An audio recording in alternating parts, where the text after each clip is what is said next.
Hello, Professor Mink. This is Chama Sylvia Wallace here. So today my video exemplar will be on glaucoma. So we know that glaucoma is a group of eye condition that can cause blindness.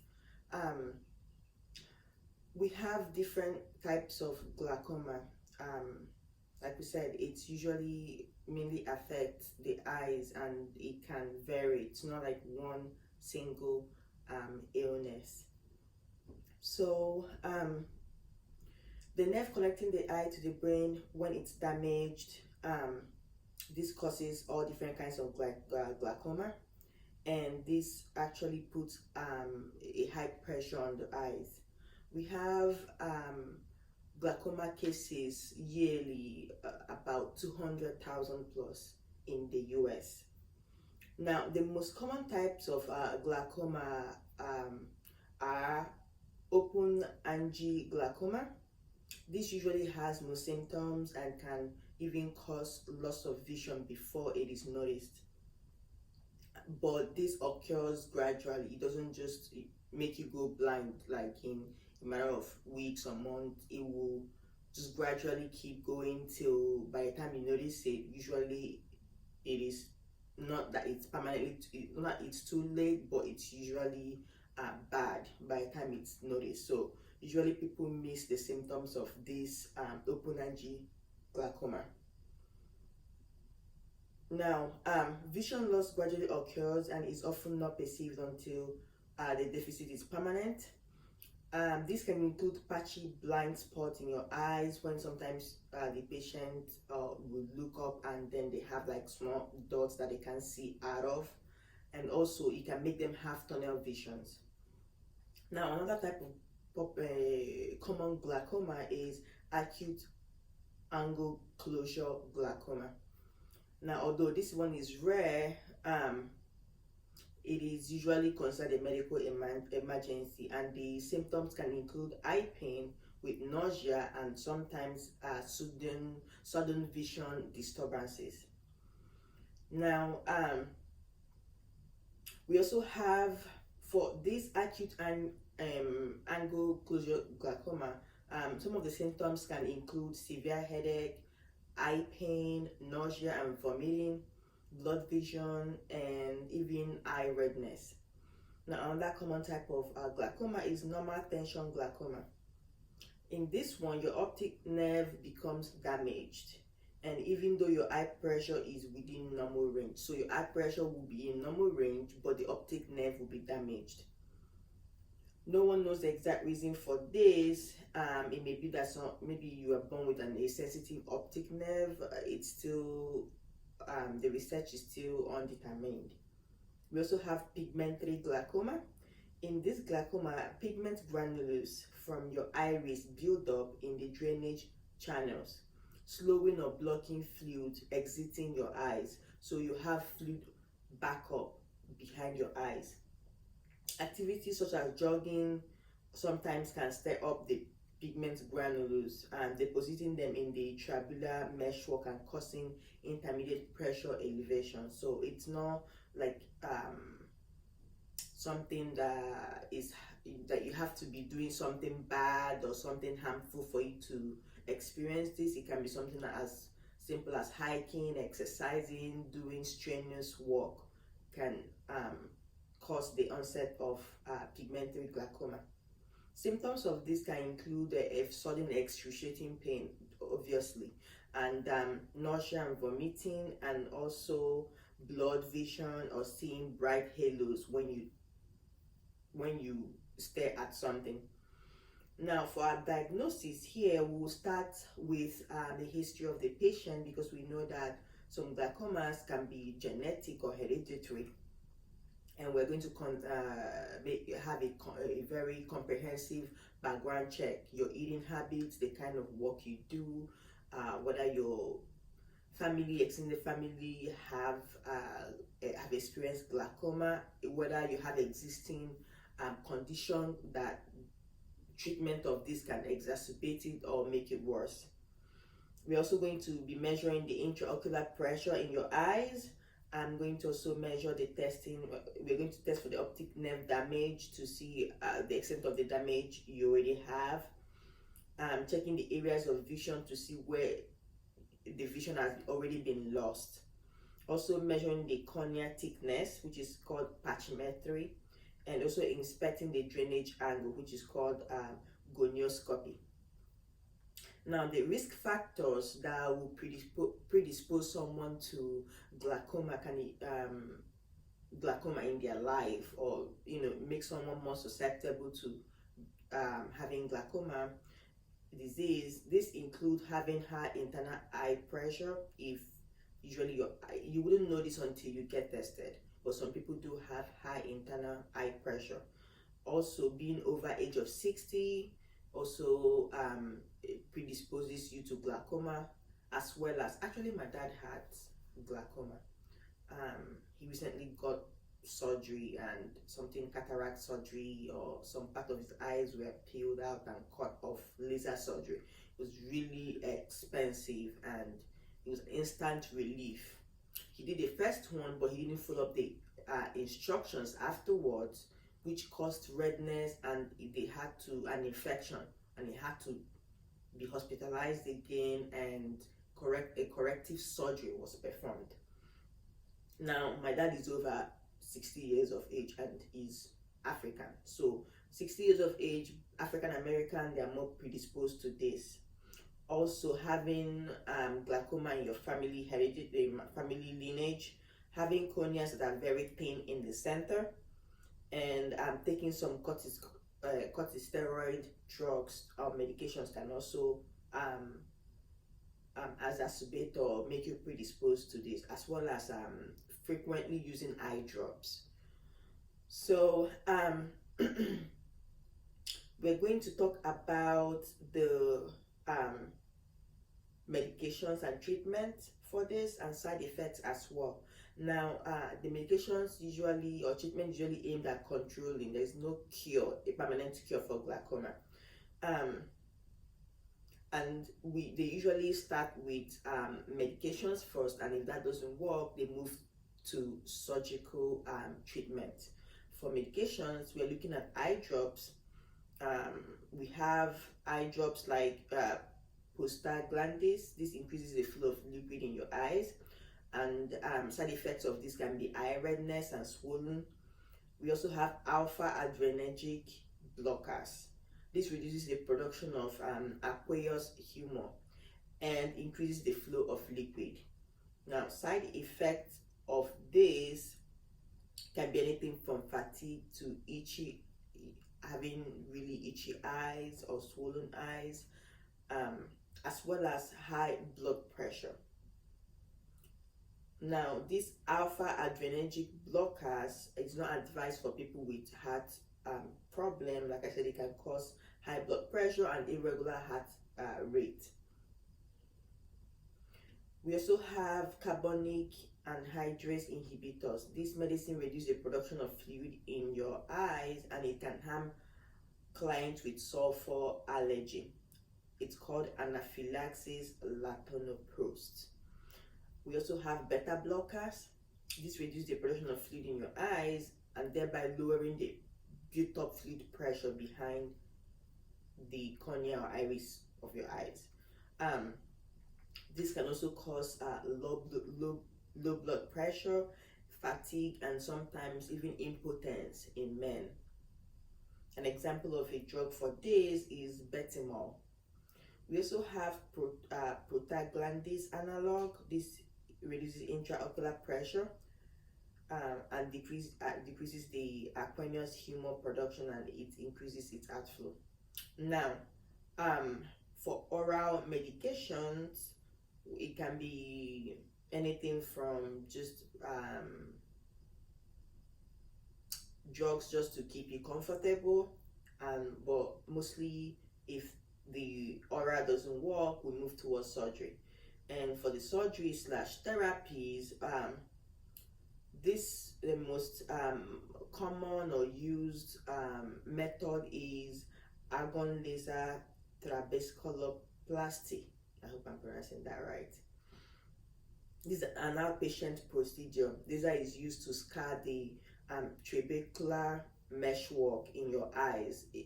This will stimulate the contraction of the meshwork there, and it will help to produce more fluid in your eyes. We also have trabeculolectomy, trabeculolectomy, filtering surgery. So this surgery will remove part of that iris and trabecula, the meshwork. The first one scars it to elicit like a contraction or something, an action to happen, so your fluid will flow out more. This one removes the meshwork totally, and then also you'll get the same result as well, more fluid outflow from your eyes. Now we also have drainage tubes. This procedure, of course, the doctors will put drainage tubes in your eyes, and also like a tube shunt. This will also help to drain away the excess fluid that is built up behind your eyes. We also have minimal invasive glaucoma surgery, MIGS. Your doctor may suggest this if it doesn't want to go through the invasive procedures. Now we also have preventions of how someone can do early prevention of glaucoma. This can be getting regular eye checks, dilated eye checks or examination. Also, you should know your family history. Like I already know, I have 4 siblings, and me and my mom and dad, which is 7. And out of 7 of us, I would say only one person, which is my eldest brother, he's the only person that doesn't use glasses or doesn't have any eye problem at all. 6 of us, including my parents, we all use glasses. We all have one eye issue or the other.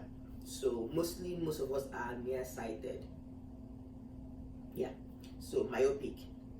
So you can also, so by knowing your family history can help you do annual or biannual checks. That way you keep ahead of something like having glaucoma disease.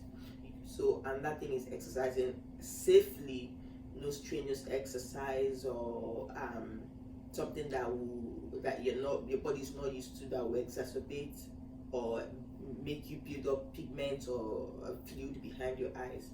Also taking the prescribed eye drops regularly and correctly, as well as wearing eye protection. Say you work in construction, you should be able to always have your eye protection to protect your eyes from debris, which could actually cause or exacerbate this.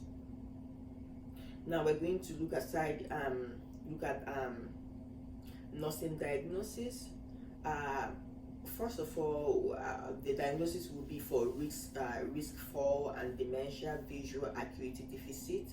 We're going to also look at anxiety, change in health status of the client, personality identity disturbance, anticipated physical inabilities, as well as ineffective self-health management by the client, or any economic difficulties or financial difficulties. And for our nursing intervention, we are going to start with the vital signs and make sure we take the necessary security precautions in order to prevent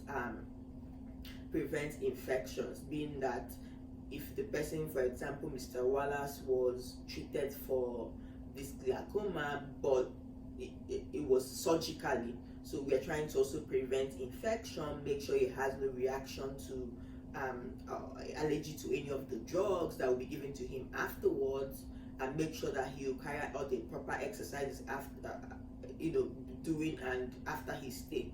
So the first thing is make sure you're taking the proper precautions, washing your hands or using the gloves, and then we'll check his vitals.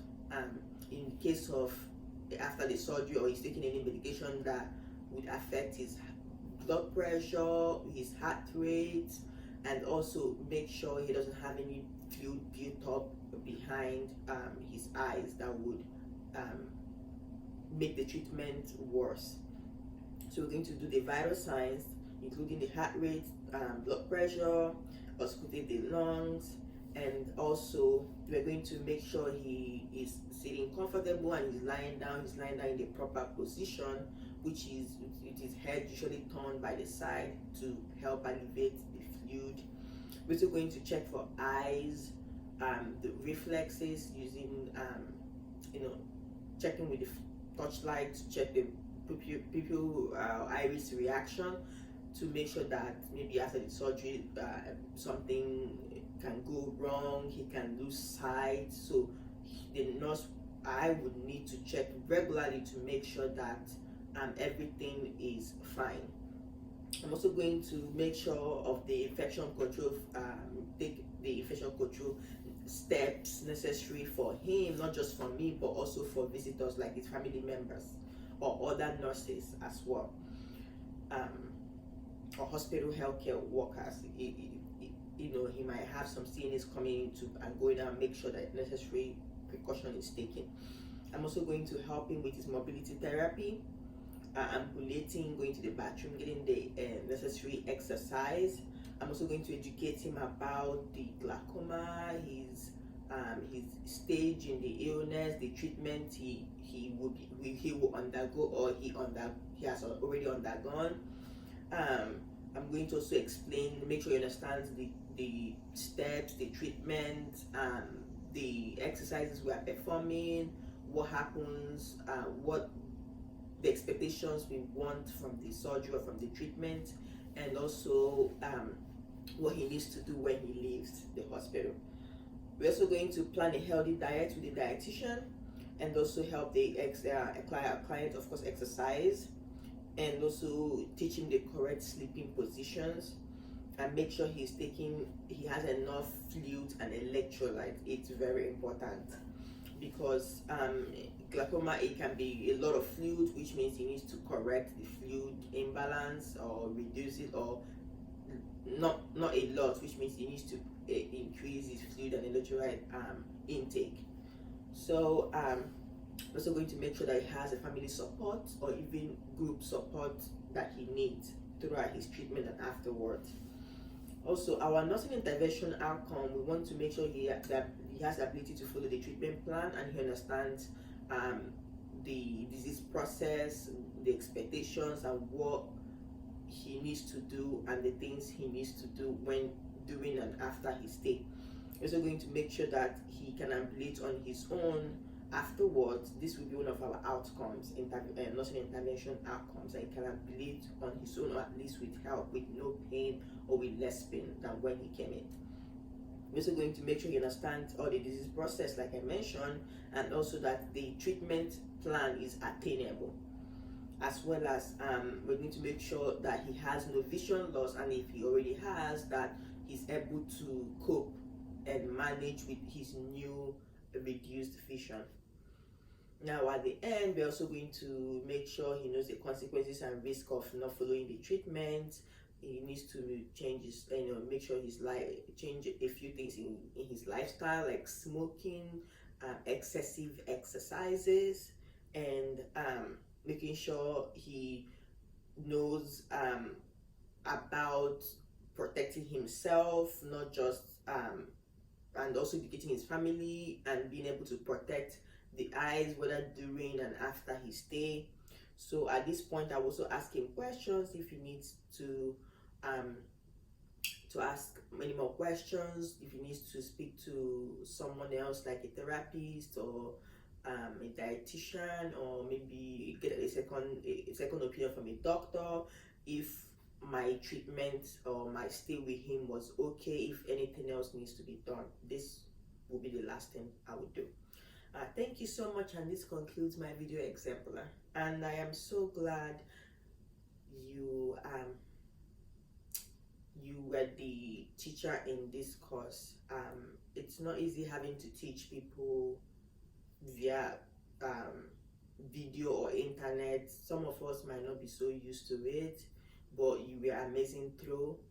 And I know it was difficult trying to get everybody on the same track. Just like me, I don't know a lot about computers, so I messed things up a lot on it. So I know it was a rough start, but you did amazing, and you were a great teacher, and you gave us you made us feel comfortable.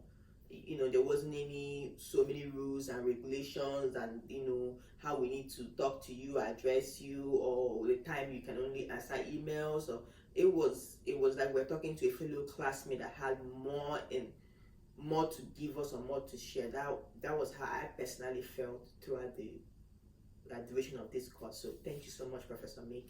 And I hope to see you whenever this whole coronavirus issue is over. I hope to see you face to face. Thank you. Bye.